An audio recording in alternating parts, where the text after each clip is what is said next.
नमस्कार, स्वागत है आपका फिर से जनता टीवी में। और आज हम मौजूद हैं कुरुक्षेत्र लोकसभा के हल्का गुला में, और इसमें हमारे साथ चर्चा में है लोकसभा प्रत्याशी जो इंडिया गठबंधन के सुशील गुप्ता जी। आइए जानते हैं इनका गुला हल्का पे क्या कहना है, क्योंकि डोर टू डोर लगातार चल रहा है।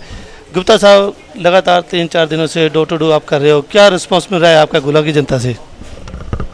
गुला की जनता से बहुत प्यार मिल रहा है। अभी हम माजरी गांव के अंदर बैठे हुए हैं, बहुत स्नेह मिल रहा है। लोगों का पूरा विश्वास है कि इस दफ़ा इंडिया गठबंधन आएगा, केंद्र में सरकार बदलेगी। हरियाणा की जनता भारतीय जनता पार्टी से बहुत दुखी है।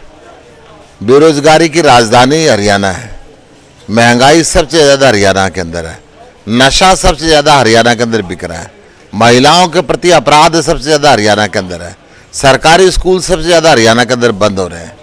हरियाणा के अंदर कई घंटे बिजली का कट लगता है।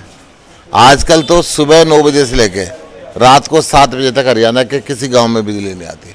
ये जो बुरा हाल हरियाणा सरकार ने कर रखा है, लोग इस जुल्म का जवाब वोट से देंगे। गुप्ता साहब, जिस तरह देखा गया है कि 10 साल बाद तो निविंदर जी यहाँ पहुँचे हैं और इंडिया गठबंधन की तरफ से आम मैदान में यहाँ पर आए हो, ऐसे में यहाँ जो एजेंडा है, आप पार्टी का एजेंडा के मुद्दे पे आप यहाँ पर वोट मांग रहे हो, या फिर इंडिया जो गठबंधन है उनके क्या रहेगा खास आपका एजेंडा?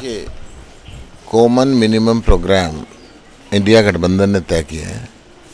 इंडिया गठबंधन मिलकर इस देश से भय की राजनीति को दूर करेगा, अपराध की राजनीति को दूर करेगा, इस देश में धर्म और जाति की राजनीति को दूर करेगा, काम की राजनीति करेगा, ईमानदारी की राजनीति करेगा, और इस देश को आगे बढ़ाने के लिए काम करेगा। देश के युवाओं को रोजगार देगा, सरकारी जो पद खाली पड़े हैं सबसे पहले उनको भरेगा। हरियाणा में भी 2 लाख सरकारी पद खाली हैं, हम उनको भरेंगे। ठेका प्रथा खत्म करेंगे, किसान को स्वामीनाथन रिपोर्ट के हिसाब से उसकी आय में वृद्धि करेंगे, उसको मिनिमम सपोर्ट प्राइस MSP की गारंटी का कानून बनाएंगे, सरकारी स्कूलों को बेहतर करेंगे, सरकारी हॉस्पिटल्स को बेहतर करेंगे, दिल्ली और पंजाब, कर्नाटका और हिमाचल की तरफ फ्री बिजली देंगे, महिलाओं को 1 लाख रुपए साल देने की घोषणा की है।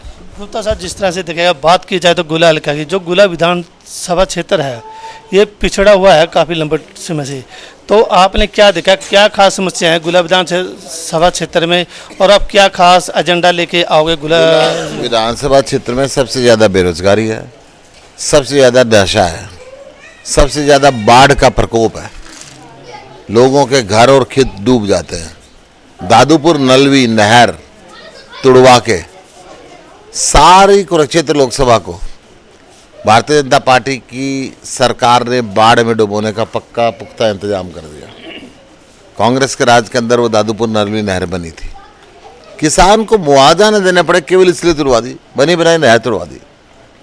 तो ये जो स्थिति है बड़ी विकट स्थिति है, यहाँ पे आमूलचूल परिवर्तन की ज़रूरत है।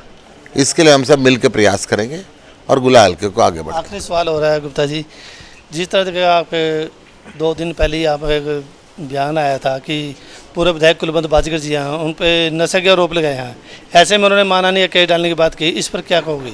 वो केस डाल दे, नशा बिकना तो बंद होगा इस बहाने। कोर्ट के सामने दूध का दूध और पानी का पानी तो होगा। जिस दिन मैंने बयान दिया उसी दिन एक महिला अनाज मंडी के अंदर, गुला अनाज मंडी के अंदर बैठ कर रो रही थी। वो कह रही थी कि कुलवंत बाजीगर ने नशा बेचना शुरू करवा दिया, मेरा एक बेटा मर गया, दूसरा और मर जाएगा। दूसरी महिला भी उसके साथ यही भाषा बोल रही थी। अगर क्षेत्र की जनता रोएगी, क्षेत्र की जनता बोलेगी, तो मैं क्षेत्र की जनता को रोते हुए नहीं देख सकता, मैं उनकी आवाज़ को उठाऊंगा।